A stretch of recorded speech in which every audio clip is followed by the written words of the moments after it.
Hey everybody, so this is my new room.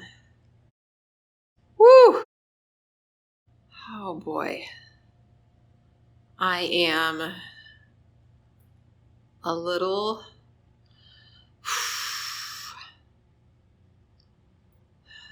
I don't know. Not nervous exactly. Still thinking about how I'm going to set up my posters, what goes where. I don't have nearly as many bulletin boards as I'm used to.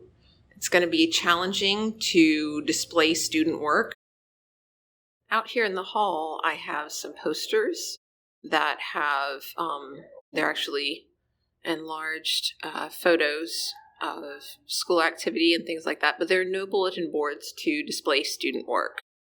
And so then you come into my new room. See, I have now put my name on the door, so it's officially where I'm going to be. I haven't put the rest of the stuff on my door. This is where the teacher who'd had the room before me had students put cell phones. I think she's going to take those with her to her new room. And so lots and lots of student desks. Right now, my largest class is, I think, at 30 or 31, but they're not done with the rosters yet, so we'll see how that goes. So this is my before picture before I figure out what I want to put where. Fortunately, I have a hot glue gun with lots of glue sticks, and the student work that I already have is laminated. So if I need to, I can just go ahead and put it up on my cinder block walls as is. We'll see what happens.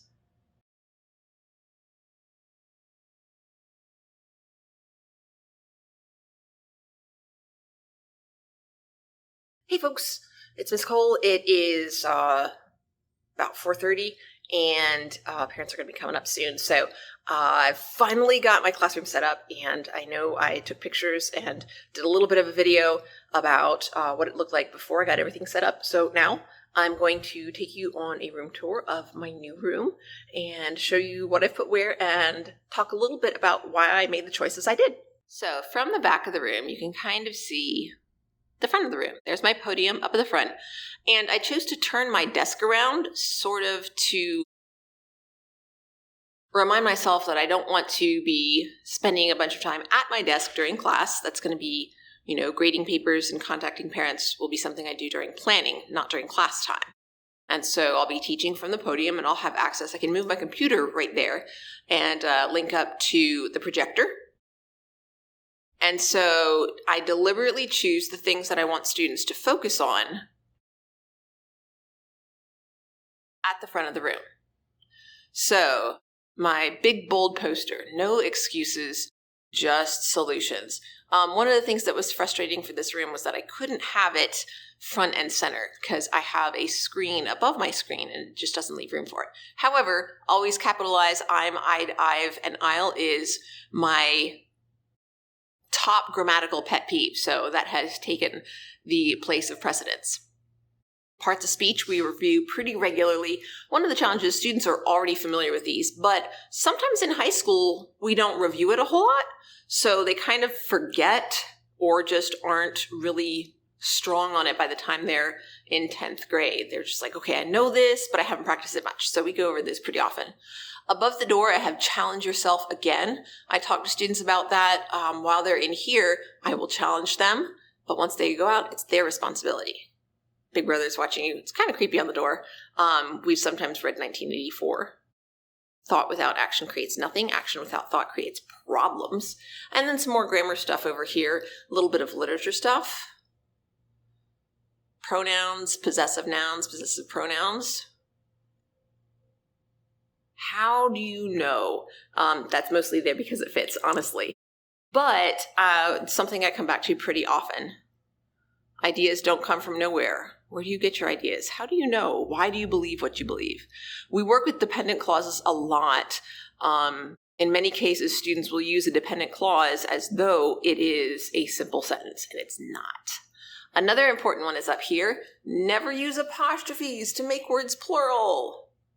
They love doing that. Over on this side of the front of the room, neither success nor failure is final. I like the color scheme I use for that, and that was in the front of my other room as well. This is a comment from XKCD about free speech, quote from Abraham Lincoln, as well as Amanda Gorman.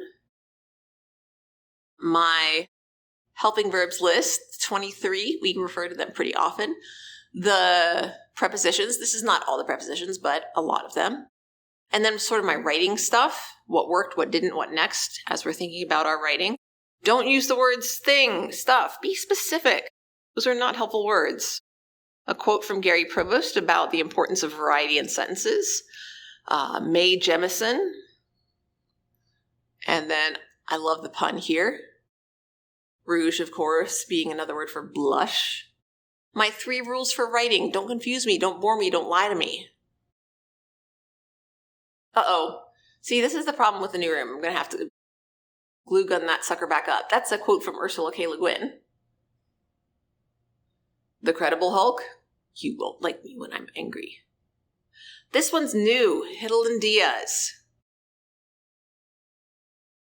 And then this is the puppy poster is one that students often like. One of the reasons I have this one on the back wall is because it's important to me to remember that we're all connected, that every student, every moment, it may be small, but it matters. Up here, the guidelines for presentations, they're important for me, but also for students when they're presenting. So they'll see them when they're up at the podium. Coming past the window at the back of the room, in my other room, the window was on the side. A screenshot from Beauty and the Beast where we see the enormous library the Beast has. I don't want to be a bully. I have this on the back wall to remind myself that. But also for students, if I say or do something hurtful, please tell me after class.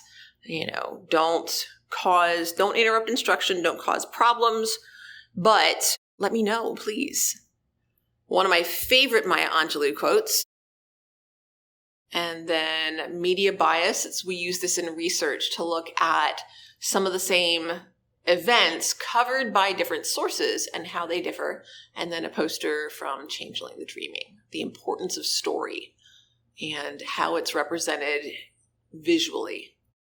Over here on this wall, wow, look at all that blank space. The poem Lost Generation, which we use as we study literature and look at the structure of poems. But on this wall, I'm going to be putting some student work. It's not up yet. So that's going to be where I put that, and then I'll rotate it out. One of the challenges with this room is that this is like the bulletin board that was here. There's also one small bulletin board that was added. It's just a cork board. So I don't have the bulletin boards that I had before, but fortunately, most of what I've got has been laminated, so I can hot glue it up. Speaking of which, thanks for visiting my room. I hope you liked the little tour, and I'm going to make this real quick because I got to get the hot glue gun going again and get that poster back up. Bye, everybody.